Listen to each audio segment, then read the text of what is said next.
Right now at 5:30 on Friday, George Anthony is in a hospital on a 72-hour psychological hold. Tonight, his attorney says the quick action of the Orange County Sheriff's Office likely saved George's life. Brad Conway was the one who called 911 last night, concerned that George Anthony might hurt himself. Holly Bristow is live at the Orange County Courthouse tonight. Holly.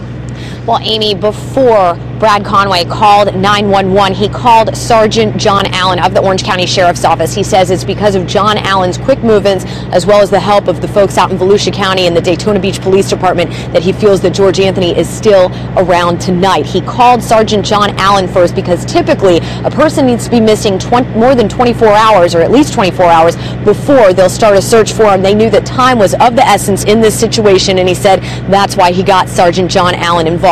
Let me give you a little timeline as to how George Anthony's day went yesterday. Now, around 8:30 yesterday afternoon, George Anthony left the family home. He told his wife Cindy that he had a job interview. We do know that around 10:30 yesterday morning, he went back to the home for a little while. At some point in time, he was supposed to meet with the folks from the Kid Finders Network, but instead, George Anthony called and canceled that meeting or appointment or whatever it was. At 4 o'clock in the afternoon, George and Cindy Anthony had an appointment at their home with their attorney, Brad Conway.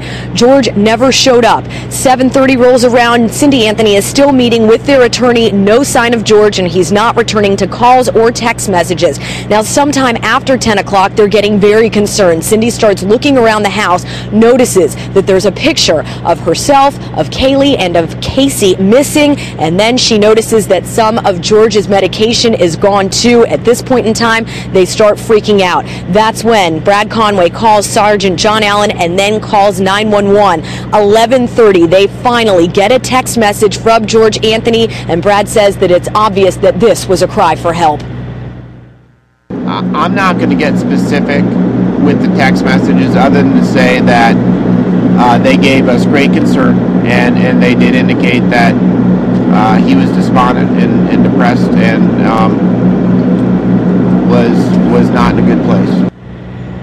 Now, there was a series of text messages that went back and forth between folks in the Anthony home and George Anthony between 11:30 and 12:30. They didn't know where he was. As we've been reporting, they used those cell phone pings to track him down, but had a hard time finding him at first. And I'm told that those few hours between that last cell phone text message and between when they found George Anthony was very emotional, and folks were very worried as to where George was and what he might be doing.